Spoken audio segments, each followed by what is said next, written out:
Welcome one and all, I'm Decoy, back with some more cool and unique camp locations for you.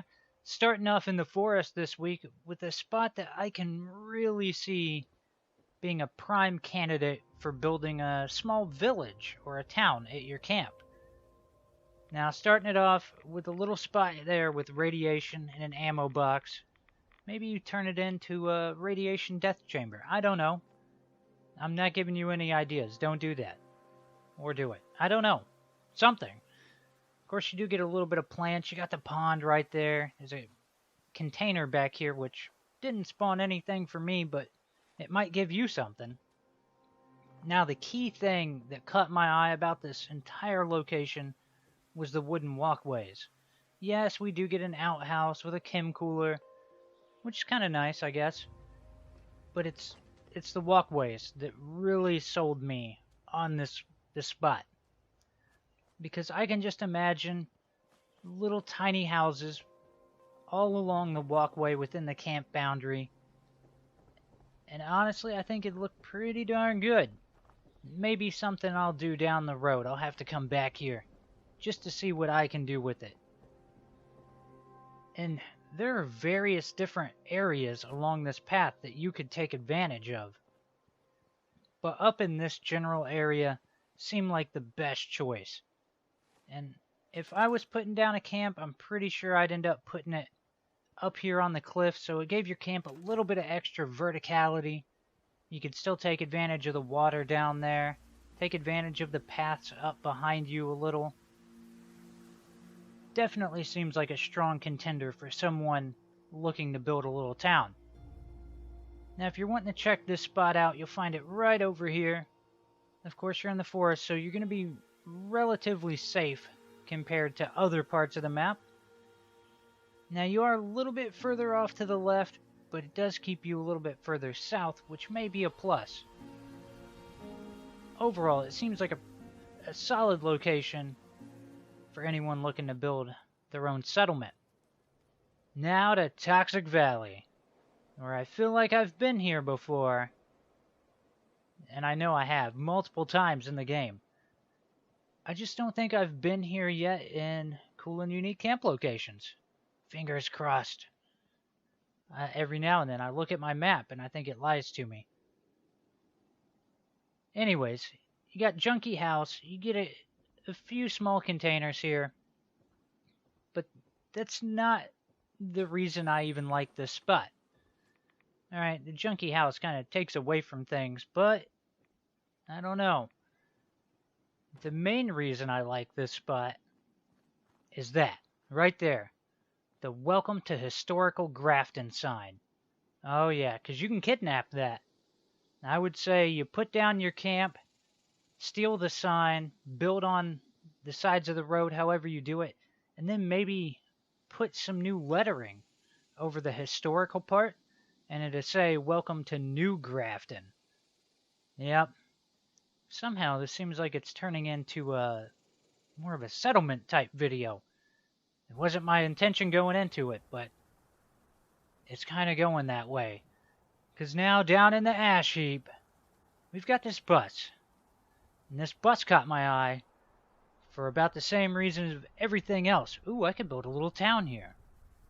This would be an excellent entryway into the camp. Got the awesome half bus right there. Got the signs out front. Now it's opened up to where you can walk inside the bus from this side. So maybe if you run walls just along the side, you can make it to where you have to go through the bus to get in the camp. I don't know if anybody's going to agree with me on that thought process, but it definitely seems like an interesting idea. The only thing noteworthy around this spot is you do have some ore veins scattered around. Mostly though, I'm just fascinated by the bus. Now there is a little bit of stuff going on behind it. Nothing seemed extremely noteworthy, but I do like the bus, and that's all that matters. It made it into the video because I think it's cool, and I'm pretty sure it's got some potential. So, there's that. I don't know. You're gonna have to hop down in the comments and tell me if I'm insane for liking a half bus. Location-wise, it kind of sucks for being crammed in the bottom left of the map, but you are really close to a train station, which is a little bit of a positive for you. Now let's head to the Savage Divide. And the first thing I need to note about this location is it is a random spawn location. The location I chose is a random spawn.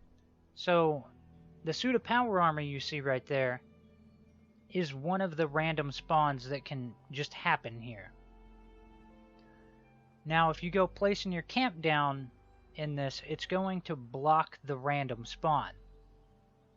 So if you are looking at camping here, just know that whatever the random spawn is not going to be there.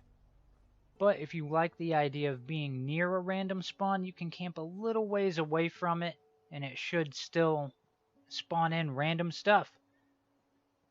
I want to say one of the other times I checked it, it was a bunch of flies, bloat flies. I'm not sure what all the random things can be. I just know that some of the random spawns out there in the world can be pretty cool stuff. So keep it in mind. Overall, for the camp, there's a ton of junk scattered around. Plenty of various types of containers you can loot. It's a pretty nice looking little camp area. It just kind of kills me that it's also the location of a random spawn. Normally I don't like steering people towards camping at random spawns, because if you're blocking a random spawn, there are people out there that honestly don't like you because you're blocking a random. But I'm going to allow it this time because the location's cool, and if nothing else, I'm teaching you about checking this location down the road. Because it spawned a full set of Raider power armor, and that's pretty cool. It's not the coolest power armor in the world, but it's pretty cool that it's just sitting there, and that's a fusion core you can come pick up. Well, if it spawns for you. Now, location-wise on the map, it is keeping you fairly well-centered, which is solid in my book. It's definitely pulled you way closer to the Meyer Cranberry side. You're almost in a little focal point of where you could almost fall into any of them. But now to the Meyer, where I may or may not have phoned it in this week. Okay, I kind of phoned it in just a little bit. So right here, there's a plane crash. Beyond that, there's not a whole lot of note. There's a plane crash, and there's a toolbox. So a single container that I found that you could loot. But it is kind of cool. I can't fully envision how this spot would play into a camp, but someone out there's probably got some ideas. One other thing of note around here was there was this dead Mr. Messenger over here when I showed up. So I don't know if he spawned somewhere nearby, or I don't understand. He was dead there, and I just let that be that. But if you're wanting to camp here, you'll find it way up here. It looks like you're out there in the lake, but you're not.